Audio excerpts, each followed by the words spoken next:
In the heartland of Ohio lies a monument to both hope and horror, a place where the past whispers through the darkened hallways and forgotten cells. Welcome to Ohio State Reformatory in Mansfield, a foreboding Gothic structure that looms like a shadow over the landscape. This chilling edifice has been a silent witness to tragedy, violence, and untimely death. From the fatal accident that befell the warden's wife, to the cries of inmates lost in the dreaded solitary confinement, known as the Hole, the reformatory's walls absorb the fear and despair of those who once roamed its halls. Join me as we venture into the depths of the Mansfield Reformatory, a place where history and the supernatural intertwine, leading us to question what truly lies beyond the veil of our understanding.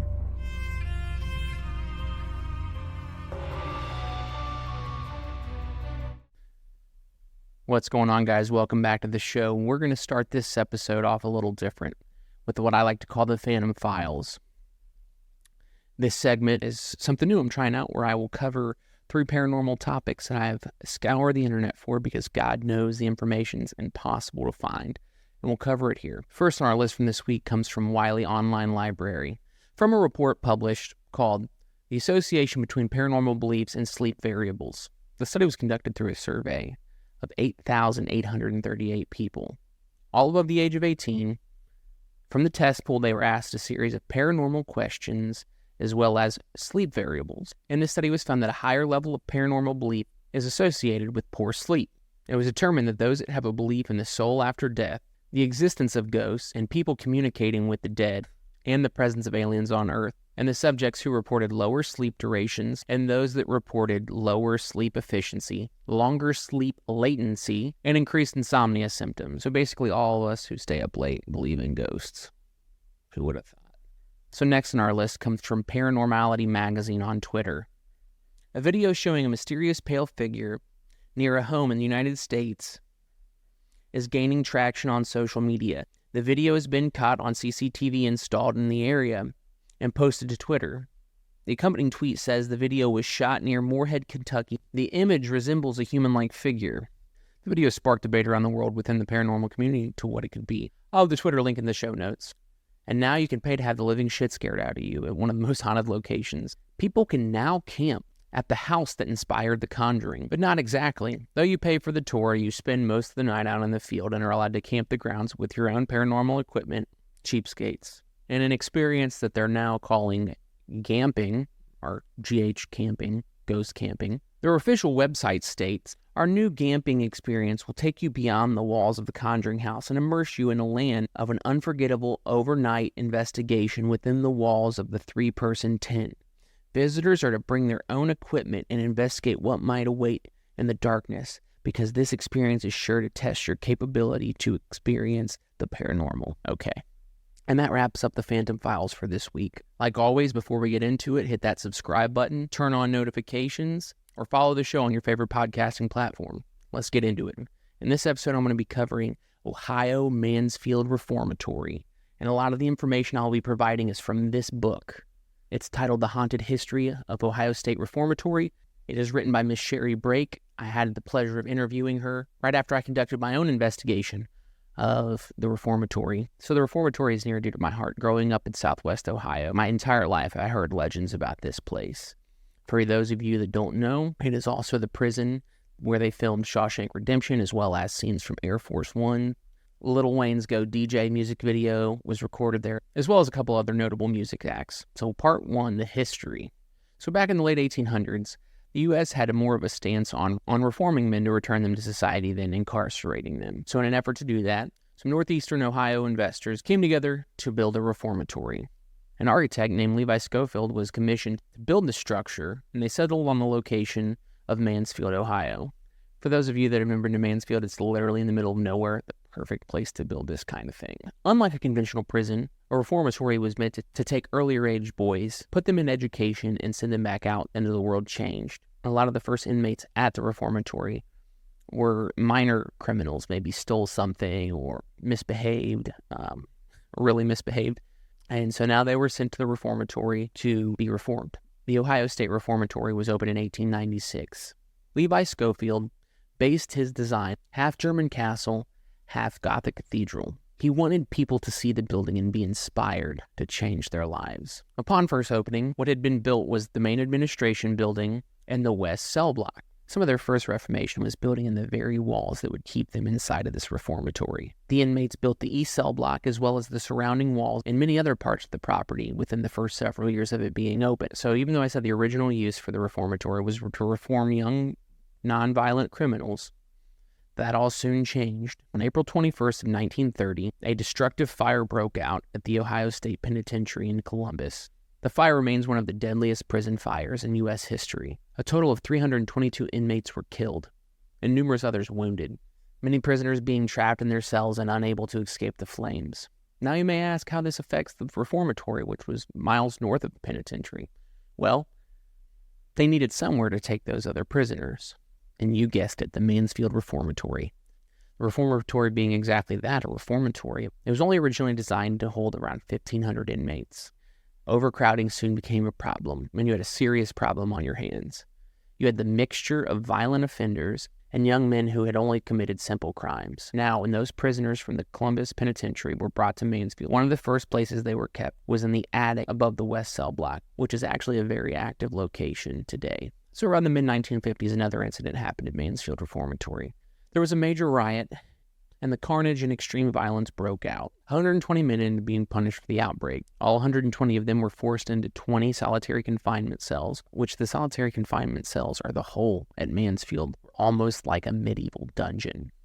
After being confined to the hole for 30 days, the guards opened up one of the cells, only to find that the original 6 men that had went in, only 4 remained, and one of the bodies had been stuffed underneath one of the mattresses. In 1990, after a Supreme Court ruling stating that the conditions of Mansfield Reformatory were cruel and unusual, Mansfield Reformatory closed its door to prisoners for the last time.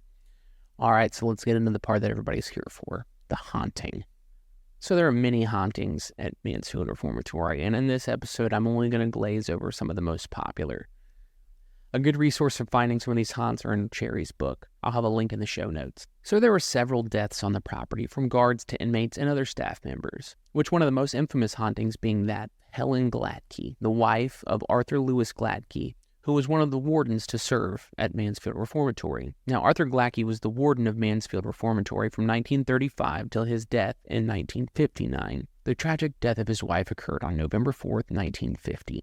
The story goes that one Sunday morning, Helen was getting ready and was looking in a closet for a jewelry box. When she found the jewelry box, it had dislodged Arthur's service pistol, hitting the ground, causing the firearm to discharge, striking Helen. She later died in the infirmary from pneumonia from the wound.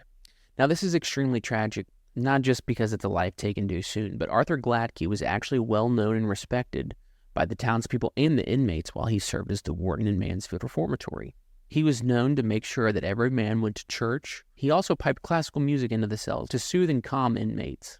Arthur only carried on for another 9 years without his wife. Then, on February 10, 1959, he was found hunched over in his office and later died in the infirmary from side effects of a heart attack. This next one's infamous because another paranormal team went to Mansfield and gotten a lot of heat for lying about this situation. And I will convey to you, and not just the story I read in Sherry's book, but that of those who actually work at the reformatory.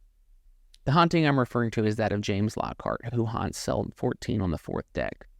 Now, let me remind you that Mansfield does hold the Guinness Book of World Records for the tallest freestanding cell, going all the way up to the 6th floor. After a parole board, where Lockhart was found unfit for parole, he was headed back to his cell, either during a chow time or another recreational time where inmates were allowed out of their cell. Lockhart had asked the guards if he could return to his cell because he wasn't feeling well. After he was returned to his cell, and the cell door was shut, and no one was around, Lockhart had pulled out turpentine that he had taken earlier from the wood shop, dumped it over his head, and lit a match, setting himself on fire to burn. By the time guard and inmates had realized what happened, he'd already burned to death in his cell. Now, what's controversial about this story is that people claim, and one man in particular claims it, that he was in the cell next to Lockhart. On an episode of a certain ghost show, he made the claim he was in the cell next to him the day it happened, that he had to splash water on his face from a toilet and sink to keep from burning. However, I have been informed by multiple historians as well as those who have done extensive research on the reformatory that this is not true. There were no inmates in the facility when Lockhart set himself on fire. Now let's get on to my favorite part of this topic, the crime spree / killing spree of Robert Daniels and John West. Now hear me out, it's not my favorite because of the killing spree. I have a personal connection with this story, which I'll get into in a minute. So Robert, Daniel, and John West were 2 inmates at Mansfield Reformatory, and over the time they spent at the reformatory, they became friends. They had bonded over things that Daniel referred to as fast women and fast cars. And during their time there, they spent a lot of time in the hole together. And that time in the hole is the exact reason that led to one of Ohio's most violent killing sprees. While there, Daniels claims that there was a guard that had mistreated them and abused his power. So in 1948, after being paroled from Mansfield, Daniels and West get together. Now, Robert Daniels was always described as the brains of the operation, and West as a simpleton. So basically, Daniels was the brains, and West was the muscle.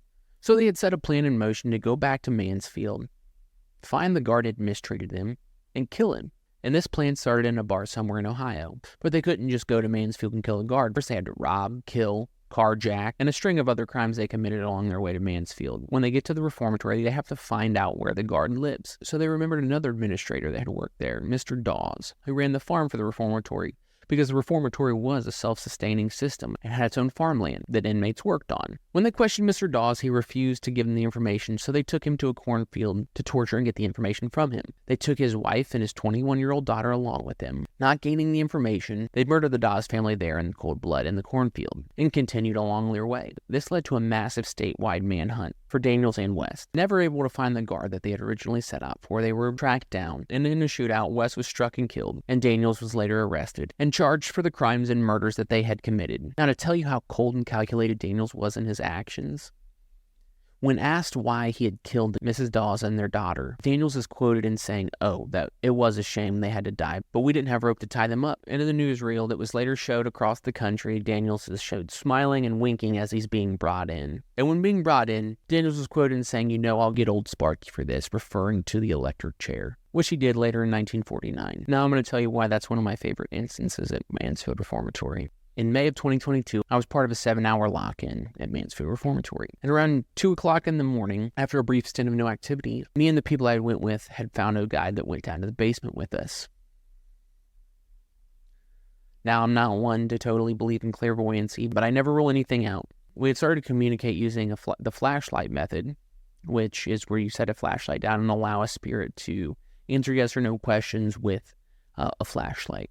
And dowsing rods or divining rods, which I had never seen used before. As one of them operated and we began to ask questions, the camera and electrical equipment we were using lost power, and full batteries were drained.